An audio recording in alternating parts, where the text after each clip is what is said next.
पूरा ये कंप्लीट फैसला आ चुका है, कोई सफाई का मौका नहीं दिया गया है सेंगर के वकील को इस मामले में।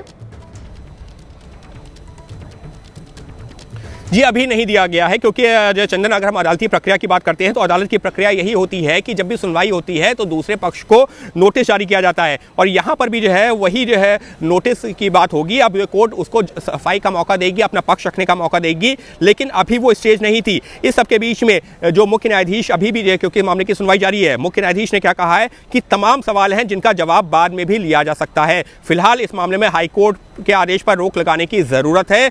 लोक सेवक है या नहीं, इसकी व्याख्या पर भी बाद में विचार करेंगे। यानी कि जो सीबीआई की तमाम दलीलें हैं, कोर्ट ने कहा है कि ठीक है, हम उस पर बाद में विचार करेंगे, लेकिन अभी हम इस मामले पर हाईकोर्ट के आदेश पर रोक लगा रहे हैं। इस मामले में जो तमाम जो सीबीआई ने दलीलें दी हैं कि लोक सेवक मानना चाहिए, नहीं मानना चाहिए, प्रभावशाली व्यक्ति होता है, लोक सेवक नहीं होता है, वो तमाम पहलू हैं। जब जो डिटेल से जो इस पर हियरिंग होगी तब हम उस पर सुनवाई करेंगे। लेकिन फिलहाल के लिए, इस वक्त के लिए खबर यही है कि सुप्रीम कोर्ट ने साफ कर दिया है कि इस मामले में जो हाई कोर्ट ने राहत दी थी कुलदीप सेंगर को, उस मामले में सुप्रीम कोर्ट ने हाई कोर्ट के आदेश पर लगा दी है रोक। और साफ तौर पर इसका मतलब यह है कि हाई कोर्ट ने जो सेंटेंस को सस्पेंड किया था, जो कुलदीप सिंह सेंगर को बलात्कार के मामले में, फिर दोहरा रहा हूं, यह बलात्कार का मामला है नाबालिग के साथ, उस मामले में जो जमानत दी थी उस पर सुप्रीम कोर्ट ने रोक लगा दी है। हालांकि एक बात और साफ कर देना जरूरी है कि कुलदीप सिंह सेंगर दूसरे मामले में, यानी कि जो नाबालिग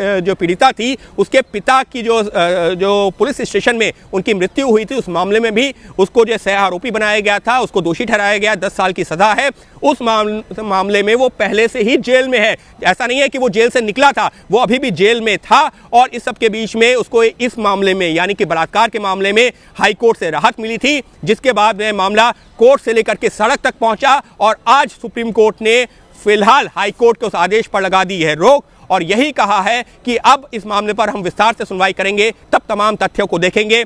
फिलहाल कुलदीप सिंह सेंगर को अब बलात्कार वाले मामले में भी जेल में रहना होगा। हाई कोर्ट से जो राहत मिली थी उस पर सुप्रीम कोर्ट का ये आदेश आ गया है, लगाई जा रही है रोक। और कुलदीप सिंह सेंगर के लिए इस मामले में एक बड़ा झटका। बिल्कुल, कुलदीप सिंह सेंगर के लिए बहुत बड़ा झटका है। और कहीं ना कहीं अगर बात की जाए अंकित, तो न्यायालय को लेकर के जो भरोसा होता है आम लोगों का, वो भी फिर से बहाल हुआ है कि जो रसूखदार हैं, जो पैसे वाले हैं, वो तकनीकी आधार पर तकनीकी खामियों का फायदा उठा करके बाहर ना निकल जाएं। यहां सबके लिए कानून बराबर रहे, यह भी सुनिश्चित हुआ इस फैसले से।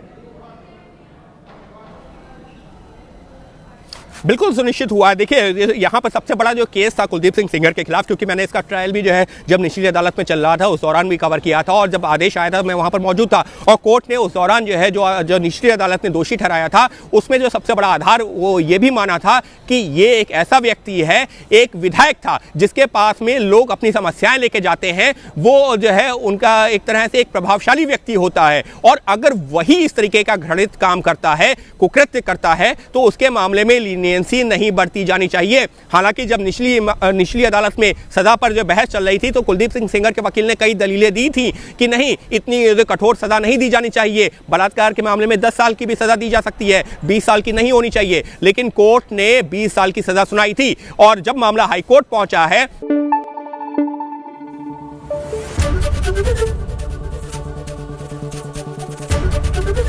एबीपी न्यूज आपको रखे आगे।